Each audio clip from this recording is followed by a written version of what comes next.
ನಾರಿ ನಾರಿ ನಡುಮ ಮರಾರಿ ಇವಾಗ ತಾನೇ ಮೂವಿ ಮುಗೀತು.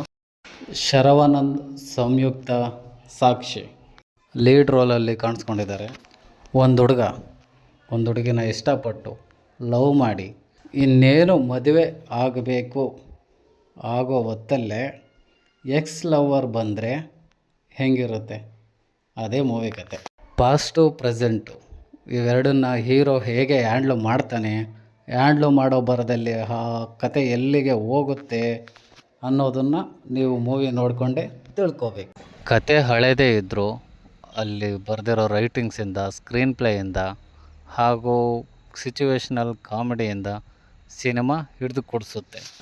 ಯಾವುದೇ ಡಬಲ್ ಮೀನಿಂಗ್ ಇಲ್ಲದೆ, ಕ್ರಿಂಜ್ ಜೋಕ್ ಇಲ್ಲದೆ, ನೀಟಾಗಿ ಆ ಸಿಚುವೇಶನಿಗೆ ತಕ್ಕ ಕಾಮಿಡಿಯನ್ನು ತರಿಸಿದ್ದಾರೆ. ಅದು ನಗು ಸಹ ಬರೆಸುತ್ತೆ. ಮೂವಿಲಿ ವೆನ್ನೆಲಾ ಕಿಶೋರ್, ನರೇಶ್, ಸುನಿಲ್ ಹಾಗೂ ಸತ್ಯ ಎಲ್ಲರೂ ತಮ್ಮ ಪಾತ್ರಕ್ಕೆ ಜಸ್ಟಿಸ್ ಕೊಟ್ಟಿದ್ದಾರೆ. ರಾಮ್ ಅಬ್ಬರಾಜು ಅವರು ಒಂದೊಳ್ಳೆ ನಿರ್ದೇಶನದ ಮೂಲಕ ಈ ಮೂವಿನ ನಮಗೆಲ್ಲರಿಗೂ ಕೊಟ್ಟಿದ್ದಾರೆ. ಮೂವಿ ಬಂದು ಅಮೆಝಾನ್ ಪ್ರೈಮಲ್ಲಿ ಕನ್ನಡ ಲ್ಯಾಂಗ್ವೇಜಲ್ಲೇ ಅವೈಲೇಬಲ್ ಇದೆ. ಇದಾಗಿತ್ತು ಇವತ್ತಿನ ಈ ಮೂವಿಯ ರಿವ್ಯೂ. ಮತ್ತೆ ಮುಂದಿನ ವೀಡಿಯೋದಲ್ಲಿ ಸಿಗುವ. ನಮಸ್ಕಾರ. ಇಂತಿ ನಿಮ್ಮ ಪ್ರೀತಿಯ ಕನ್ನಡ ಡಿಫೆಕ್ಟಿವ್. ಲವ್ ಅನ್ಎಜುಕೇಟೆಡ್, ಅದು ಡಿಫೆಕ್ಟಿವ್ ಅಲ್ಲ, ಡಿಟೆಕ್ಟಿವ್. ಲೈಕು ಮತ್ತೆ ಸ್ಯಾಕ್ರಿಫೈಸ್ ಮಾಡ್ಕೊಳ್ಳಿ. ಸ್ಯಾಕ್ರಿಫೈಸ್ ಅಲ್ಲ, ಸಬ್ಸ್ಕ್ರೈಬ್ ಇದೇನೋ ಮಾಡ್ಕೊಳ್ಳಿ. ಹಂಗೆ ಇದು ಬೆಲ್ ಓಡ್ಕೋ.